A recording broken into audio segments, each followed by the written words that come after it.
জি বস, এক্ষুনি মাছগুলো দিয়ে আসতেছি। ওরে বাবা গো, হায় হায় আমার মাছ। নামো গাড়ি থেকে। আমি নামবো না, আমি তোমাকে ছেড়ে কোথাও যাব না। আমি তোমাকে একটা সুযোগ দিচ্ছি এই দুনিয়ার সবচেয়ে বাজে ছেলের কাছ থেকে মুক্তি পাওয়ার, মানে আমি আয়ান। নামো বলছি। আহ, এটা কি জিনিস?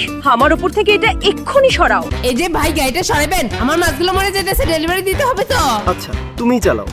ওকে, তাহলে তো ভালোই, কিন্তু আমি তো গাড়ি চালাতে পারি না। হ্যাঁ ভাই, আপনি কি করলে আমারে ছাড়বেন? আমার গাড়ি নষ্ট করছো আর এখন চলে যেতে চাও? টাকা যেহেতু নেই, তাহলে আমার পার্সোনাল অ্যাসিস্ট্যান্ট হয়ে যাও। এখন থেকে আমি যা বলবো তুমি তাই করবে। খাইয়ে দাও।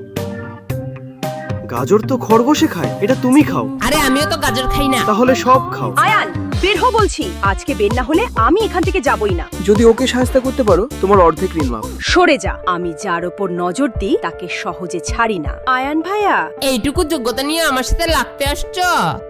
তোর এত সাহস? খাই দাও। না, আমি তোমার মুখেরটা খাবো।